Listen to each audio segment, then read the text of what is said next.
देखिए आज कार्तिक शुक्ल अष्टमी है और इसको गोपाष्टमी भी कहते हैं और इसका प्रचलन तब से हुआ जब श्री कृष्ण छोटे थे तो बछिया को चराते थे।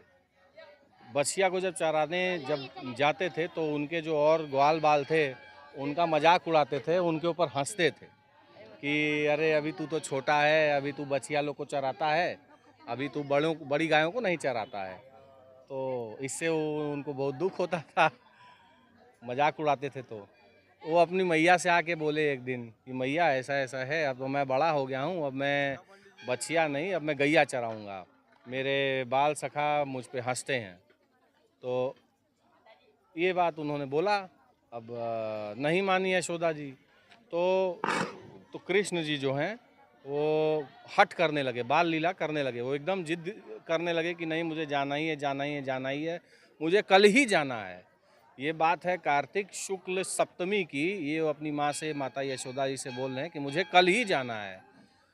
अब यशोदा जी परेशान हो गई क्योंकि कृष्ण जी ने खाना पीना, उनको 8 समय भोजन कराती थी। वो प्रतिदिन उनको 8 बार भोजन कराती थी और सप्तमी वाले दिन उन्होंने पूरा अन्न जल त्याग दिया कि नहीं, मैं, आप बताइए, मैं कल से जाऊंगा तभी मैं भोजन करूंगा। परेशान होके उन्होंने नंद बाबा को बुलाया, नंद बाबा से सारी बात बताई।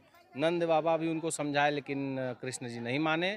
नंद बाबा ने फिर ज्योतिषियों को बुलाया क्योंकि हमारे सनातन वैदिक सनातन धर्म में, सत्य सनातन धर्म में, हिंदू धर्म में हर शुभ कार्य और हर कार्य शुभ ही होता है।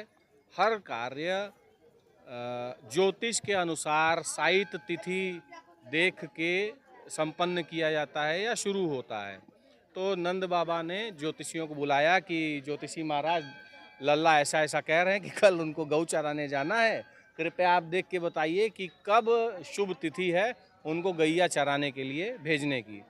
पंडित जी लोग देखे, ज्योतिषाचार्य जी लोग देखे और यह संजोग था, संजोग कहिए या ठाकुर जी की लीला कहिए, कि सभी ज्योतिषियों ने कहा कि कल का ही दिन सबसे उपयुक्त है, उसके बाद साल भर में कोई भी दिन उपयुक्त नहीं है गौचारण के लिए। तो चूंकि ये कृष्ण जी की लीला थी, वो ये लीला करना चाहते थे, जग को दिखाना चाहते थे।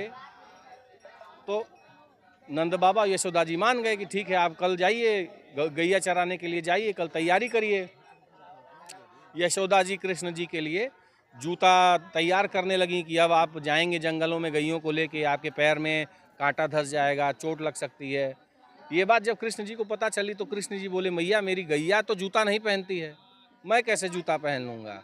ये जब अपनी मैया से कृष्ण जी बोल रहे थे तो गाय जो थी, गायों ने ये सारी बातें सुन ली कि कृष्ण जी नंगे पैर, चूँकि हम लोग नंगे पैर जा रहे हैं इसलिए कृष्ण जी भी नंगे पैर जाएंगे।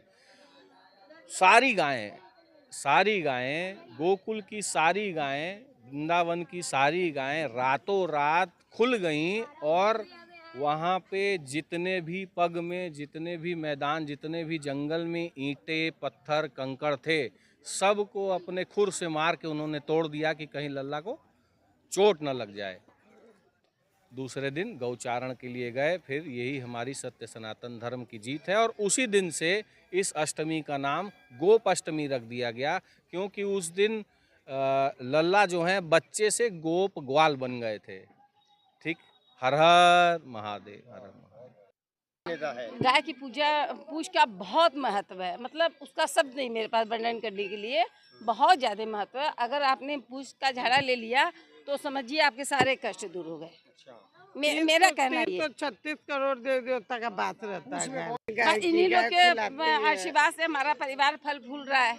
इनका आशीर्वाद ले लो तो कोई मंदिर जाने की जरूरत नहीं। मेरा ये कहना है।